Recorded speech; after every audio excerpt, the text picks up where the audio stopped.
Next up, we have scheduling update, and I welcome Mr. Meisner and Ms. Lemon.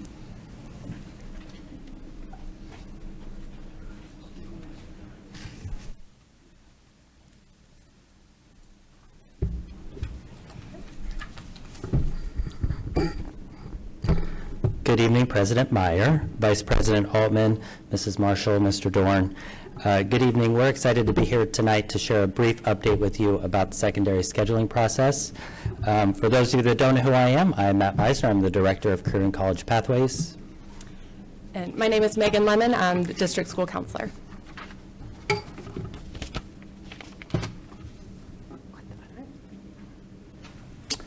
All right, that is an exciting time in secondary world with scheduling. When we are starting to work with our students, we really start with these big questions that you see on the screen. We start with the end in mind for our students. We like to say in high school world, we get them in to get them out and off to that next thing in their journey. So we do work with our students, our school counselors, our teachers, our parents, our administrators, and we do ask these big questions of our students about what comes next for you after high school. What sorts of problems do you want to solve in the world? What types of activities and work bring you enjoyment? Do you want to work outside? Do you want to work inside? Do you want to work with groups of people? Do you want to work individually? What types of careers interest you? What do you know about the different careers that are out there and available to you? And then we ask them about those big questions about college, entering the workforce directly, or if they're thinking about enlisting in the military. All of those questions come together and help our students make that plan of what their high school experience is going to be. So in order for students to earn their high school diploma, they have to do three things. They have to earn credits, they have to demonstrate competency, and they have to demonstrate readiness. So there's been no changes to these graduation requirements over the past few years. Students still have to earn 20 total credits in order to graduate from high school. They break down into those specific subject areas. They also have to demonstrate competency by earning a 684 or higher on the Algebra 2 the Algebra 1 and English 2 OSTs. There are alternate ways for them to demonstrate competency, and they would work with their school counselor to determine ways to do that if that became necessary. And then in order to demonstrate readiness, they would earn 2 diploma seals, which we're going to talk about. So there are 12 total seals that students have the ability to earn. There are 9 state-defined seals and 3 locally defined seals. There's a variety of ways students can earn these. For example, the science and citizenship seals can be earned by getting a B- or higher in those classes, or by earning proficient scores on those OSTs. Students can also earn seals like the student engagement seal by participating in extracurricular activities, or the military enlistment seal by joining the military.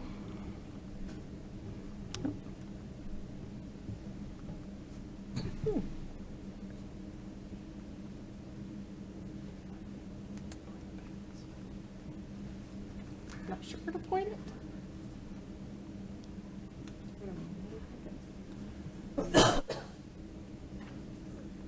There we go. We got it. All right. So this process actually starts back in December. We have a big meeting.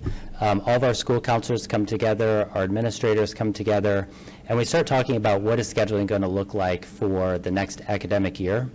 In that meeting, we hear a lot of presentations. It is like information overload. It is from all of our curriculum directors, all the updates that are coming, any course changes that are happening, any new sequences of courses that we're going to have. All of that gets shared with our counselors so that they're ready to start having these conversations with students and families.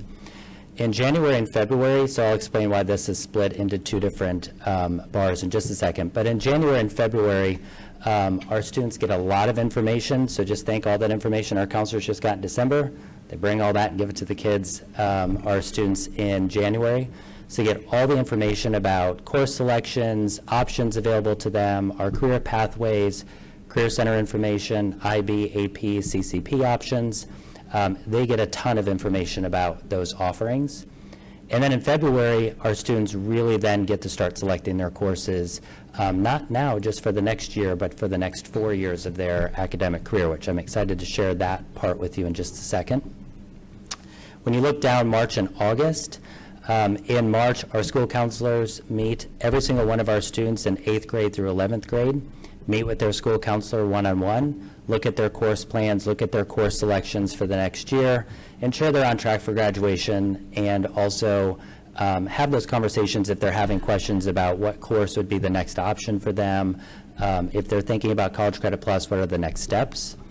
And then in August, that is when our students come back and they magically have schedules. It's really just clicking a button and they're made. I don't know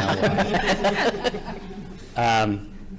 I hear Dan laughing at that. So there's a lot that happens between March and August, more than what would fit on a slide. But why this is broken up into two pieces is we've made a big shift this year, and we have introduced School Links as our platform for our students making their course selection. So that's the green up at the top. Power School is where we traditionally did that. Power School will still remain the place where we build the master schedule, but students are no longer making their course selections in Power School. That's going to be done in School Links, which I'm going to share that with you in just a minute, of the awesome features that has. We have made this shift, like I said, to School Links. This is a wonderful platform. We've had it in the district now. This is year 3, but this year we're really harnessing the power of that platform to help our students with their course selection. Course selection is one really small piece of School Links. With this tool, we get a variety of different features, including the course selections where students are planning their courses. They do career planning in there. They get to investigate different careers by digging through labor statistics, and those are updated in real time. They build their Ohio graduation plan in School Links. They do college planning, including applying for colleges using the Common App. And then probably my favorite feature this year is we have moved the academic planning guide, that big thick book that we give to every 8th grader in the district that as soon as it's printed, it's out of date. That is now in School Links. We've still handed out the paper copy this year in a modified version. But the beautiful thing about moving it to School Links is when we catch a typo or something changes, we can change that in School Links and it's updated in real time for our families. But that's not the best feature. The best feature of that is translated into 60 different languages, whatever we put into the system. So our EL families now have the option to change that into their native language and see all of the text we put in their native language, which is just a powerful tool that we've relied a lot on translation, physical translation, and verbal translation. And now when a family's sitting down with their student at home, they can do this in real time. So that's an awesome feature that is probably my favorite feature so far. The course selection process, so this is a feature in School Links where all of our students in grades 8 through 11 will now be making their course selections in School Links. Before, we worked under the model that our students, let's say you're an 8th grader, you made your 9th grade selections, and then when you were a 9th grader, we met with you again, you made your 10th grade, and so on and so on. We've made a big shift this year. It's been a big lift, but it has been awesome to watch this unfold. All of our students now are building their entire high school experience. So our 8th graders are choosing not only their freshman year classes, but their 10th grade, 11th grade, and 12th grade classes. We keep stressing to students and our counselors and our teachers that it is a plan. So we're not asking for them to lock into anything. Nobody's signing up for anything. Nobody's bought the new shiny car yet. We're just asking you to explore those things, make those selections, because we know when students make a plan for something, they strive and push themselves to reach that goal. So it's been awesome to watch that. Our 8th graders have just been a hoot to watch them in there making these selections and having those conversations with their peers about what are you going to do in social studies 11th grade? I'm thinking about taking College Credit Plus. Just some really great conversations have come out of that.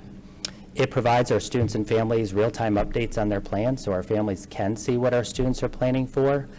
Our students can also see as they complete courses, it's going to populate for them the courses they've completed, what grade they've gotten in them, and then they can see how their plan kind of fills in over their 4-year experience, which is awesome to see as well. Like I said, it translates, all of this information gets translated into 60+ different languages. It's a great tool to communicate to our parents and guardians and our school counselors about what our students are thinking about for their post-secondary ideas. This has been a great feature for our counselors to facilitate those one-on-one meetings. I will say our counselors were very hesitant at first. They thought having the one-year conversation took a lot of time, and they're like, no, you want me to have 4 years worth of conversation in that same period of time? But really what we've seen is those conversations are richer, and we're actually starting those conversations more towards the senior year and then working backwards. And that's been a great conversation with our students. And they said that the meetings maybe have taken a little bit longer, but in general have been more enriching conversations. So we're excited to have that happening.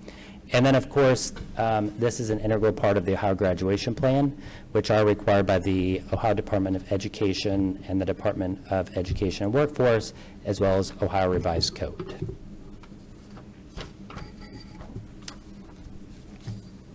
The first feature, Course Planner is one feature. Our students really start in what we call this personalized plan. When I say the words personalized plan, I want you to think the Ohio graduation plan. In the Ohio graduation plan, there's 4 key components to that. The first bar that you're seeing where it says goals, this is a demo student who is interested in becoming a firefighter. These boxes, these 5 boxes, get populated over the years of our students doing different work in schooling. So there's a variety of activities, career assessments that they're completing, and as they complete those, it's filling in those boxes. They don't do them just one time, so we're not asking a 6th grader to lock into a career, but they do it in 6th grade, 7th grade, 8th grade, 9th grade, and every time they're in there doing something, these are shifting and changing to match what their interests are at that time. So it's interesting. I like to share this. You know, all of our 6th graders and 7th graders are going to be YouTube stars. Our 8th graders and 9th graders are going to be the professional athletes. And then our 10th, 11th, 12th graders are going to be the nurses, doctors, lawyers, the people that are going to save the world one day. So it's interesting to watch that build and shift over time. So that's the first part. Remember, we're starting with that end in mind. The second part is just information for our students and families to see. Based off of their goals, it's going to show them what is the minimum education in order to enter into that career. So for a firefighter, they need a post-secondary certificate. So they get that information. The middle box is the salary, the median salary for that career. So our students get to see what kind of money they're going to be making. When you look at that, I think the firefighter is about $48,000. All of our students think they're going to be millionaires and have, you know, all these cars and do all these wonderful things, and then they see that and they're like, $48,000. Like, yeah, that's pretty good money. So the medium terminology that you see in there, SchoolLinks breaks it down into low, medium, and high salary careers. So that's not anything other than SchoolLinks trying to break those up and show students how those are broken up. And then the third box is my favorite. This is pulled in real time from the Bureau of Labor Statistics, and it shares with our students and families what is the projected growth for that career. So is this a career? You could get all this training, you could do great, but if we're not expecting to be hiring more in that profession, maybe we've got to look at our goals some more, we've got to reevaluate. So that's been a great feature. Again, just information. The third box is the academic plan, and it'll pop up there in a second. So the academic plan is the course selection, which we're going to show you in just a second, but this is where our students build those 4-year course plans. And then finally, the fourth box is the place where our students choose which 2 graduation seals they're planning on earning, at minimum 2. We tell them don't select all of them, but don't select none of them. You got to select at least 2. So there's a link up at the top so students and families can also click on that and find out a lot of information about the graduation seals. I will say for families and students, this seems to be the most stressful part of the plan, which in reality is like the smallest part of the plan. So, but they get to choose which seals they're going to be planning to earn. And then finally, our students, once they've finished their plan, they submit it, they need to e-sign it, and then there's a place for them to leave a comment, and that's optional. We really went into this thinking our students are just going to sign it, move on. We have seen some amazing comments from our students in these plans, asking some great questions. I'm thinking about being a firefighter, but I've also thought about being a police officer. What's the difference between the 2? Beautiful question, right? And that's some great information for our counselors to see and our parents to see what our students are thinking. So I'm excited to see them using that optional question box or comment box and providing us some more information.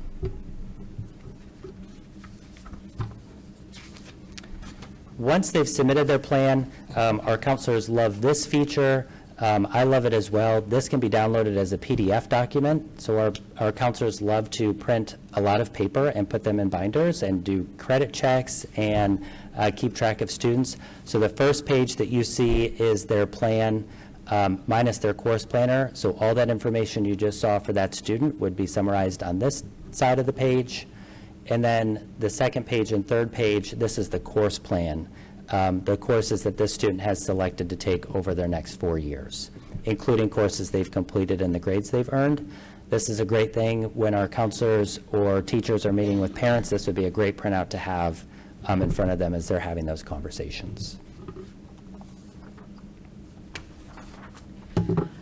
So this screen is the summary screen for the course plan that the students will see once they start working and building their 4-year course plans.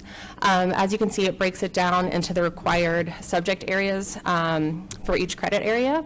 So this plan is an example of an incomplete plan, so that's why you're seeing some red bars going across some of those areas. So students will work through each subject area. SchoolLinks walks them through each credit requirement area until all of those boxes are filled and they get green checks. And so that helps them kind of lay out and puzzle together all of the credits that they're going to need over their 4 years of high school. Let's see if I can get it to work for me. There it goes. So on this screen here shows you what it looks like if you click into one of those subject areas. So this is math. This student has satisfied their Algebra 1 and their geometry requirement. One of the really great things about SchoolLinks is that it pulls over from PowerSchool any credits that they've already earned as well as those grades. So for our students that are, current 9th graders and above, they don't have to go back and fill that in. It's going to pull that over for them. And then SchoolLinks, based on their credits that they've already earned, it will suggest for them what the next logical credit is in that sequence. So for this student, since they've already done Algebra 1 and geometry, what comes next in the math curriculum is their Algebra 2 requirement. So it'll pull open, when they click on it, it pulls up a menu that has the 3 classes that would satisfy that requirement for them, and they can select one. So that's really helpful for students to sort of have some guidance and some guardrails when they're planning those courses, and to kind of have a logical progression from one class to another. So students would select that course, and then, there we go. And then once everything has been satisfied, you see those red boxes are gone. Now they can see their 4-year plan laid out for them. It's really nice because they can visualize how many credits they're taking each school year, as well as in total. It's hard to see because that text is really, really tiny, but in the bottom corner there, it shows them the total credits that they've scheduled for their 4 years. And at the top of each grade level, it lists how many total credits they've scheduled for each school year. So that's very helpful for students to make sure they have that minimum of 5 credits. It's helpful for our student athletes to make sure that they have a plan to be eligible every year, and really lay all of those things out. So guardians also have access to view their students' course plan. So this is what the Guardian dashboard looks like when they log in. There's a drop-down menu at the top there, and if they click on that, they can then select course plan. And then from the parent view, it looks very similar to that summary view. This is a demo student, so that's why you're seeing some subject areas there that aren't necessarily correlating with our requirements. But it would say English, math, social studies, science. It would show them their students' course plan, what they've selected, any areas where they still have credits that need to be fulfilled. And so parents cannot edit this. It has to be the student account that edits it, but they can view and they can leave comments as well. So those comments that Matt was talking about earlier, parents have access to that as well. So we would love to remind our families that all of our parents and guardians in the district have access to SchoolLinks in grades 6 through 12. They can create their guardian account. We pushed this out last year. I had no idea you could actually shut down your Google account by sending so many emails in one day. So fun fact, it shut you out for 24 hours. I had no idea. But I sent every parent and guardian in the district their unique access code. We have moved that this year to PowerSchool. So on the PowerSchool parent portal, their unique claim code is right there for them once they've logged in. When they click on that, it will take them right out to the School Links website where they can register their account. Once students register their account, it's linked to them and their student. They can add all of their students on there. It's important to remember each student has a unique code, but you can link all of your students so you don't have to log in 10 times. All of your students would be listed there for you, so you can view their plans and see what they've been doing in School Links. This has been just really great for our parents. We've seen a large uptick in our parents logging in and creating accounts now. We keep pushing this out. Our buildings are pushing this out for our families to create their accounts. We've put out some district communication. Once course plans get in there and are get finalized by our counselors, I think we'll see a lot of parent accounts start to get created, because that's where we're going to push them to go check out their student's course plan. And they can see everything that their student's doing in there. For our senior students, if you're a senior parent, it's still important to create your account, because you get to see the colleges your students applied to, where they're at in the application process. If they're missing any documents that need to be submitted to a college, they have access to be able to view that and watch their students' progression through the Common App as well. If families or students have questions, we really push them to 3 places to start. First one are current teachers. They are a wealth of information. They're the best person to go to if you're asking what the next course would be for your student in a science class. Our science teachers are well equipped to answer that question and share the differences between the courses.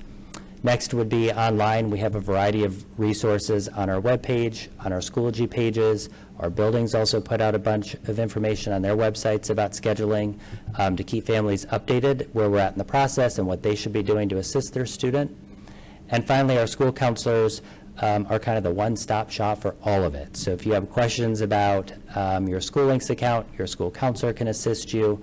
If you have questions about course sequencing, College Credit Plus versus AP, those are all things that our school counselors are well equipped and are excited to talk about with families. So those are the 3 places for people to go if they have questions about scheduling this year and course selection. That's it for us. Thank you. Thank you. Any Any questions? questions or comments? This is really great. I do have Yeah. one question. Yes. For those that might not be able to see where to go Yeah. in PowerSchool to find their unique link, Yeah. is it when you log in, Uh-huh. is it on the menu at bottom left or just right there? I think it's on the bottom left. Okay. I And you think. We have the, I don't know if Megan can go back, but we've put out a one-pager that has the steps and the directions with the screenshots of where exactly everything's located on there. Okay. But it's it's right where parents would also see their Schoology account. Okay. Their access code. They're in the Great. same spot. Yeah. Thank you. Yeah, yeah. That's a great tool. Where is that one pager located? It is on our website. We've also emailed it out, and it's a great reminder for us to probably send it out again. So we'll send it out again. Sounds like a great presentation for parent council. It does. Yes, yes. Right. Thank you so Cool. much. Yeah, It's thank you. outstanding. Yeah, thank you, thank you. Thank you.